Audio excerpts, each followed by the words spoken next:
আসসালামু আলাইকুম। বিসমিল্লাহির রহমানির রহিম।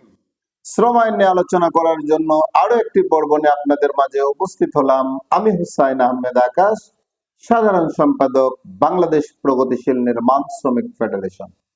আশা করি সকলেই ভালো আছেন।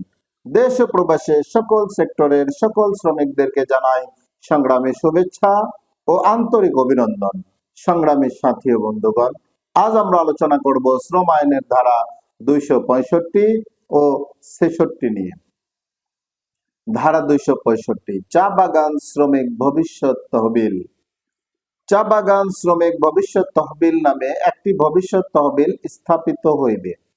চা বাগান শ্রমিক ভবিষ্যৎ তহবিল অতঃপর এই অধ্যায়ের ভবিষ্যৎ তহবিল বলিয়া উল্লেখিত ধারা 266 অধীনে গঠিত একটি ট্রাস্টি বোর্ড এর উপর ন্যস্ত হইবে এবং উহার দ্বারা পরিচালিত হইবে। ধারা 266, চা বাগান শ্রমিক ভবিষ্যৎ ট্রাস্টি বোর্ড। সরকার সরকারি গেজেট প্রজ্ঞাপন দ্বারা চা বাগান শ্রমিক ভবিষ্যৎ তহবিল ট্রাস্টি বোর্ড নামে একটি বোর্ড গঠন করিবে।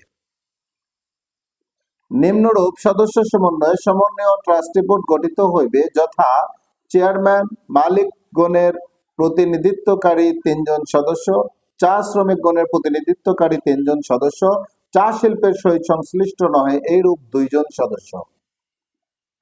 চেয়ারম্যান ও অন্যান্য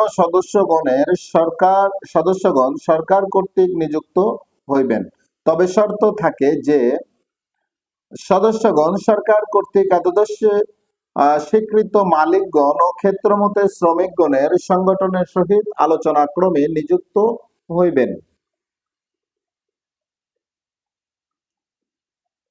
চেয়ারম্যান ও অন্যান্য সদস্যগণ তাহাদের নিযুক্তির তারিখ হইতে 3 বৎসর মেয়াদে তাহার পদে অধিষ্ঠিত থাকিবেন, তবে শর্ত থাকে যে উক্তরূপ মেয়াদ শেষ হওয়া সত্ত্বেও তাহাদের উত্তরাধিকারীগণ কার্যভার গ্রহণ না করা পর্যন্ত তাহারা স্বীয় পদে বহাল থাকিবেন।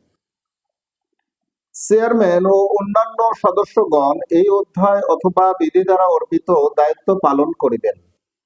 ট্রাস্টি বোর্ড একটি সংবিধিবদ্ধ সংস্থা হইবে এবং ইহার স্থায়ী ধারাবাহিকতা ও একটি সাধারণ সিলমোহর থাকিবে এবং ইহার নামে ইহা মামলা দায়ের করিতে পারিবে বা ইহার বিরুদ্ধে মামলা দায়ের করা যাইবে। কোন ব্যক্তি ট্রাস্টি বোর্ডের সদস্য হইতে পারিবে না যদি তিনি নৈতিক শৃঙ্খলাজনিত কোন ফৌজদারি মামলায় দোষী সাব্যস্ত হন, উপযুক্ত আদালত কর্তৃক দেউলিয়া ঘোষিত হইবার পর 5 বৎসর অতিবাহিত না হয়, ট্রাস্টি বোর্ড উহার কার্যক্রম সুষ্ঠুভাবে সম্পাদনের লক্ষ্যে এতদুদ্দেশ্যে সরকারের পূর্ব অনুমোদন সাপেক্ষে বিধিমালা প্রণয়ন পূর্বক প্রয়োজনীয় সংখ্যক জনবল নিয়োগ করিতে পারিবেন। সংগ্রামী সাথী ও বন্ধুগণ, অত্যন্ত গুরুত্বপূর্ণ একটি বিষয় নিয়ে আজ আমরা আলোচনা করলাম। যদিও বিষয়টি শুধুমাত্র চা বাগানের শ্রমিকদের ক্ষেত্রে এই অধ্যায়ে বলা হলো, এই ধারাতে বলা হলো, কিন্তু আসলে প্রত্যেকটা কারখানা মালিক পক্ষ শ্রমিক সংগঠন দ্বারা যদি এরকম তাদের উন্নয়নের জন্য ভবিষ্যৎ তহবিল গঠন করা হয়, আর সেই তহবিল যারা পরিচালনা করবেন তাদের সেই পরিচালনা পর্ষদ যদি এইরকম নীতিবান লোকদেরকে দিয়ে গঠন করা হয়, তাহলে আসলে শ্রমিকদের জন্য খুব উপকার হবে এবং এই ধারায় তাই বলা হলো। আসলে শ্রমিকদের কল্যাণেই শ্রম আইন তৈরি করা হয়েছে, এটা আসলে বাস্তবতা। তাই দেশের সকল শ্রমিক এবং মালিকগণকে শ্রম আইন মেনে চলার অনুরোধ রেখে সকলে সুস্বাস্থ্য দীর্ঘায়ু কামনা করে এই পেজের ভিডিওগুলো বেশি বেশি শেয়ারের মাধ্যমে এদেশের কোটি কোটি শ্রমিকদেরকে দেখার সুযোগ করে দেওয়ার অনুরোধ রেখে আজকের পর্ব এখানে শেষ করছি। আসসালামু আলাইকুম, আল্লাহ হাফেজ।